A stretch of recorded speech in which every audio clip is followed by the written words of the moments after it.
Olá, seja muito bem-vindo, muito bem-vinda ao Prazer em Me Conhecer através de você, um podcast onde exploramos a incrível trilha do autoconhecimento através dos relacionamentos. Eu sou Patrícia Lins, psicanalista e professora de filosofia, e estarei com você em cada episódio, mergulhando nos meandros das relações, discutindo os desafios e as alegrias de se conhecer melhor através do outro. Os relacionamentos são mais do que simples conexões, eles são espelhos que refletem as nossas verdades mais profundas, revelando aspectos de nós mesmos que muitas vezes desconhecemos.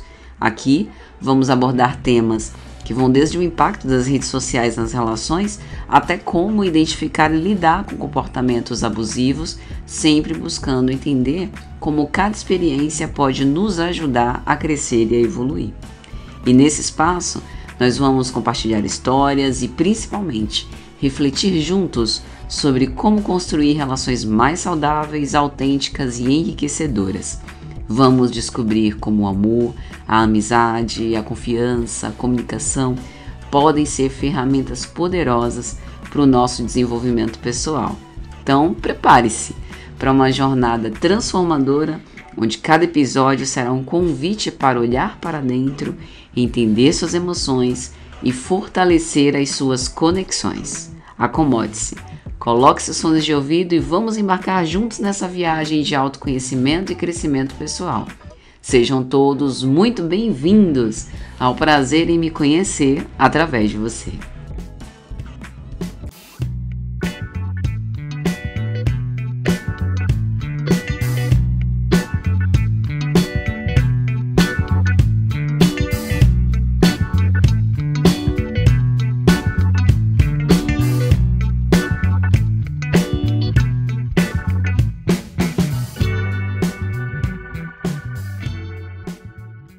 Então vamos ao nosso episódio de hoje para tratar da insegurança. O que é a insegurança? É não nos sentirmos seguros. Só que isso pode ser fruto do meio, então existe a insegurança situacional ligada a contextos específicos, ou isso pode ser intrínseco, pode ser ligado à nossa personalidade, pode ser interno, ou seja, a insegurança pessoal. E é importante a gente perceber as diferenças e tentar pensar um pouco cada situação. Vamos dar 2 exemplos. Vamos imaginar um primeiro exemplo dentro de um ambiente profissional. Vamos pensar que nós trabalhamos numa empresa, num escritório de advocacia. E nós nos referenciamos a um gestor, a um chefe, a um líder. E esse líder cria, juntamente com o contexto em que a gente está, um ambiente instável. Um ambiente sentido como hostil. Sabe aquele ambiente que num dia a gente vai lá para o escritório, tá tudo bem, todo mundo fala numa boa, né? Tá aquele clima agradável, aquele clima tranquilo, que a gente se sente bem de estar ali.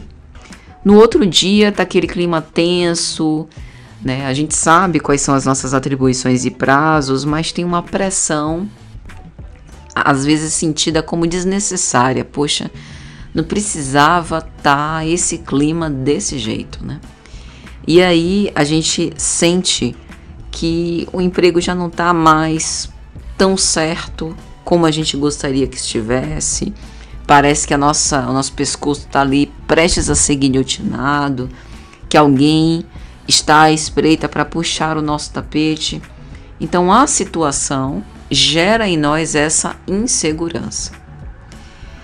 Bom, isso pode acontecer por diversos motivos, né? Inclusive por uma pressão psicológica mesmo, para que a gente sinta que as coisas não estão tão certas como a gente achou que estivesse. E isso nos gere essa ansiedade, esse contínuo estado de alerta, para que isso movimente a nossa produtividade, enfim, diversas razões para isso. Mas o fato é que fica bem claro que é uma condição do ambiente. Vamos agora pensar num segundo exemplo.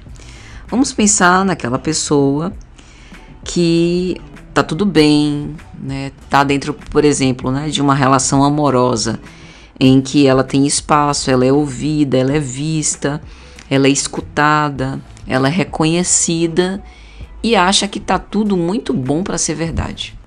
Pode a qualquer momento tudo mudar, as coisas não devem ser bem assim como eu tô observando, né? Tem alguma coisa de errado. Ou daqui a alguns minutos vai acontecer uma coisa de errado que vai estragar tudo e não é bem assim. Bom, isso pode acontecer por diversas razões, né? Traumas, medos, insegurança. Só que fica bem claro que não é a condição, né, o relacionamento, a dinâmica que traz essa insegurança. Essa insegurança é interna, porque tá tudo bom, tá tudo bem, a pessoa tá se sentindo bem, mas tem um medo, tem algo que pode ser uma crença, me leva a crer que não vai permanecer bom assim por muito tempo, vai acontecer alguma coisa. Então fica claro que essa insegurança é pessoal e está impactando a relação. Se fosse outra pessoa nessa mesma relação, talvez não tivesse todo esse mal-estar, talvez não tivesse pensando no que pode vir a acontecer, que pode nem chegar, pode nem se realizar. E por que é relevante a gente fazer essa diferenciação e a gente falar sobre insegurança em diversas esferas da vida? Porque ela pode ser a responsável ou pode contribuir para a experiência do sofrimento ou o agravamento da experiência do sofrimento, pode afetar as nossas dinâmicas relacionais, seja uma amizade, seja uma carreira, seja uma experiência profissional, portanto, seja a experiência social, seja um relacionamento amoroso, seja um relacionamento familiar, e ela impacta a nossa saúde mental e o nosso bem-estar geral. Então agora a gente vai falar um pouquinho sobre insegurança e relações desproporcionais. Quando eu falo sobre relações desproporcionais, o que vem à nossa cabeça? Uma diferença de proporção. Então, uma das partes se sente inferior e, portanto, mais vulnerável ou constantemente em risco de perder a estabilidade. E o que é que gera essas relações desproporcionais, né?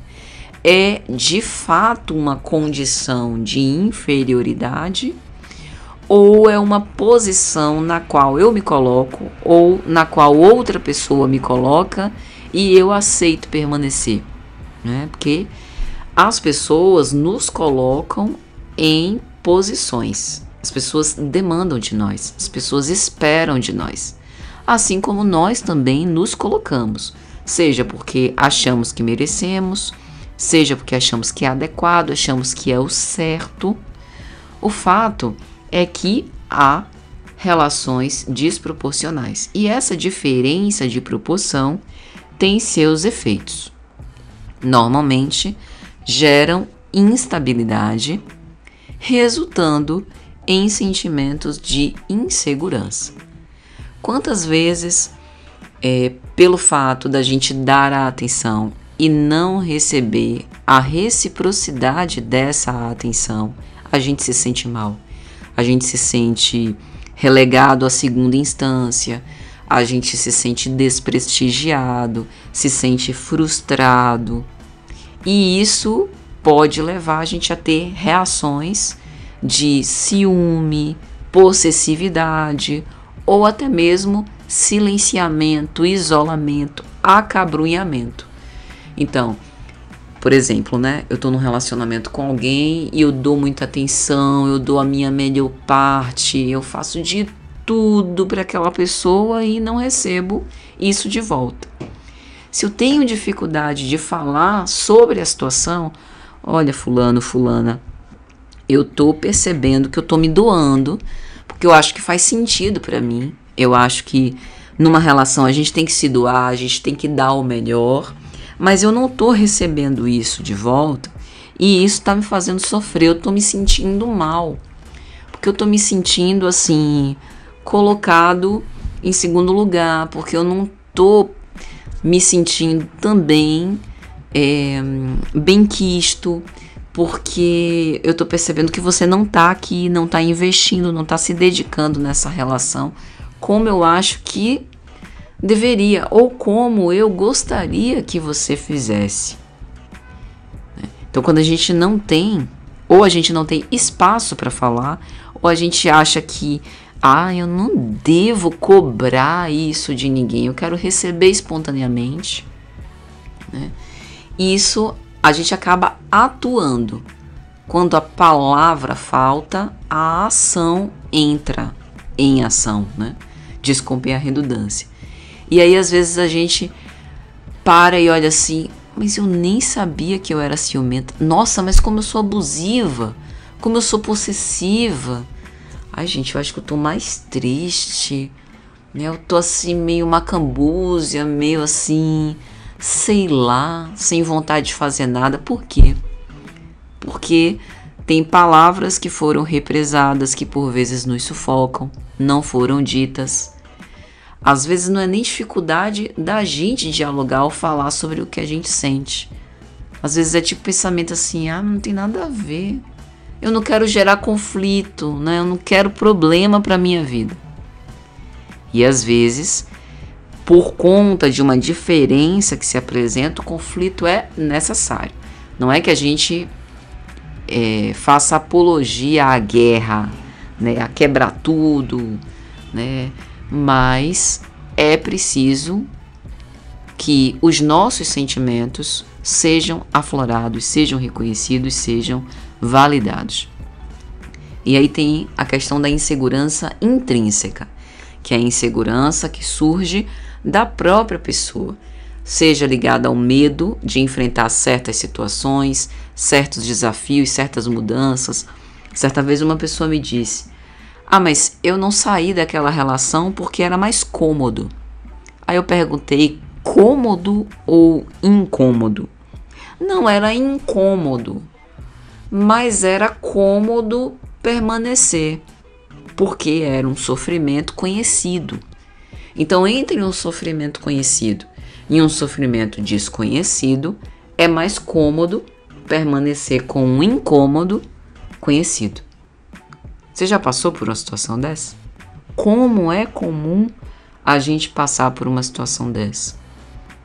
Então, essa insegurança internalizada pode nos fazer nos sentir inadequados, insuficientes. E daí vem a culpa. Não, mas o problema sou eu, né?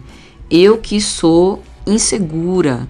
Eu que preciso desenvolver minha autoestima, eu que preciso me amar. Mas quais são as origens dessa insegurança interna? Traumas, né? Quando eu não podia cuidar de mim e eu precisava que alguém me amasse e me mostrasse, eu não tive. Quando eu amei muito, eu não fui amada de volta. E eu acho que ninguém vai me amar toda vez que eu amar.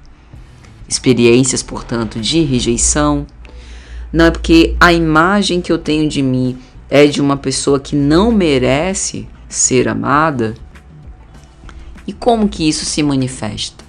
Como que isso tem se manifestado nas minhas relações e no meu dia a dia?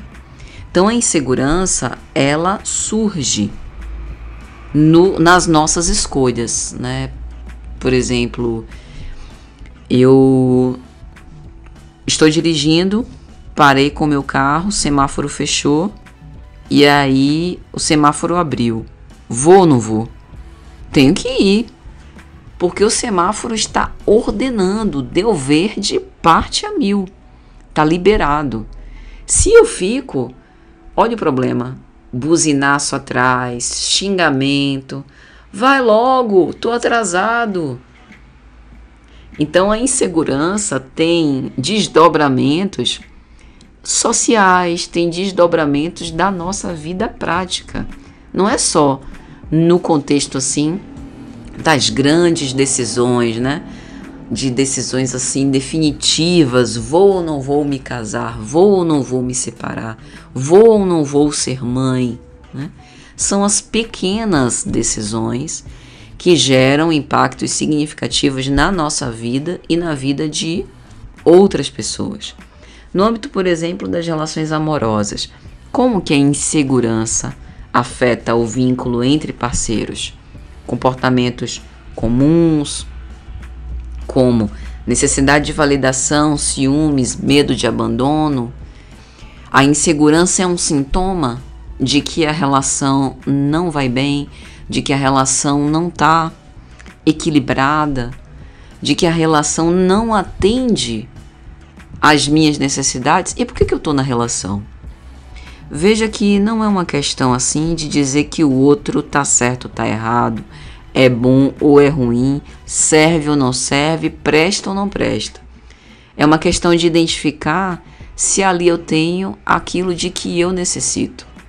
Ah, mas eu deveria necessitar do outro? Isso não é dependência? Não. Tem necessidades que nós mesmos somos responsáveis por satisfazer e cumprir, e tem necessidades que a gente só consegue satisfazer na relação com o outro. Quer ver? Senso de colaboração, necessidade de colaborar e de contribuir. Eu preciso do outro.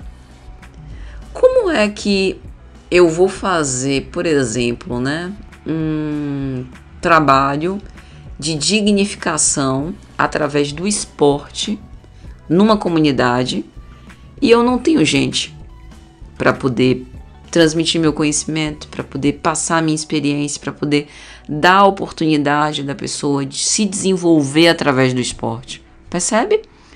Essa necessidade de contribuição na vida de outras pessoas precisa de, adivinha, outras pessoas. Mas é lógico que a necessidade de amar é algo que pode começar em mim. Então, eu preciso de um objeto? Não necessariamente. É uma potência que eu desenvolvo através da prática, da operação. E, adivinha, posso começar por mim mesma. Então, há necessidades que eu mesma tenho que dar conta e há necessidades que eu busco na relação. Necessidade de socializar é uma necessidade? Evidentemente. O ser humano é um ser social. A gente tem, mas a gente é dependente do outro? Não, a gente é interdependente. Eu vivo sozinha? Sim, muito bem, obrigada. Mas eu só vivo sozinha? Não. Esse podcast só faz sentido porque alguém está escutando. Olha a interdependência surgindo aí. Mas se alguém deixar de escutar, vou morrer por isso? Vou lamentar, vou ficar triste, né? Poxa, que pena. Mas talvez outras pessoas passem a reconhecer aquilo como importante. Não, aquilo me serve de alguma maneira.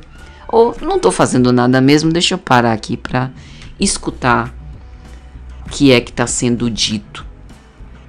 Assim também nas relações de amizade e familiares. Como é que a insegurança se manifesta nesse tipo de situação?